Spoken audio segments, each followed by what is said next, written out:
సమావేశాల తొలి రోజే తన తీరు మారలేదని జగన్ మరోసారి నిరూపించారు.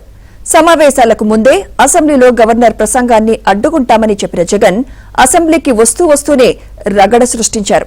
వినుకొండ ఘటన ఫోటోలను, ప్లకార్డులను ప్రదర్శిస్తూ వాటిని చేత్తో పట్టుకుని నినాదాలు చేస్తూ అసెంబ్లీకి నడుచుకుంటూ వచ్చారు. ప్లకార్డులను లోపలికి అనుమతించని పోలీసుల్ని సైతం బెదిరించారు. వారిని పేరు పెట్టి పిలిచి మరీ కేకలు వేసి నానా హంగామా సృష్టించారు. గతంలో తాము అధికారంలోకి ఉండగా తామేం చేశామో మర్చిపోయి అసెంబ్లీకి లోపల బయట ఆయన వ్యవహార శైలి సర్వత్రా విమర్శల పాలవుతోంది.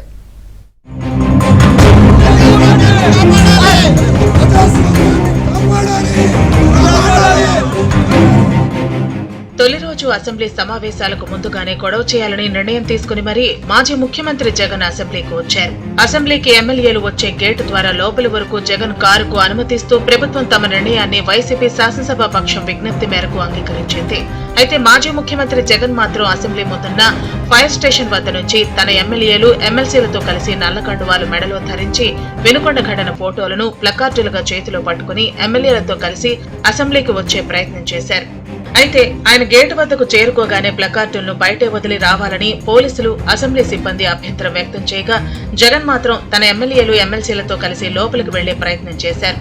దీంతో పోలీసులు వారిని అడ్డగించి ప్లకార్డులను తీసివేయాలని విజ్ఞప్తి చేశారు. దీంతో ఆగ్రహంతో ఊగిపోయిన మాజీ ముఖ్యమంత్రి జగన్, మధుసూదన్ రావు గుర్తుపెట్టుకో, ఎల్లకాలం ఇదే మాదిరిగా ఉండదు. ప్రజాస్వామ్యంలో ఉన్నాం మనం.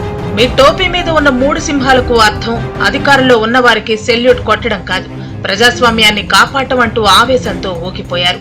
నన్నే అడ్డుకుంటావా అంటూ తీవ్ర స్వరంతో ఆయన్ను బెదిరించారు. ఎట్టకేలకు పోలీసులు నెట్టుకుంటూ లోపలికి వెళ్లే ప్రయత్నం చేశారు. అదే సమయంలో గవర్నర్ అబ్దుల్ నజీర్ వస్తున్నప్పటికీ మెయిన్ గేట్ వద్ద వైసీపీ నేతలు నానా హంగామా సృష్టించారు. దీంతో అక్కడ కాసేపు తోపులాట జరిగింది.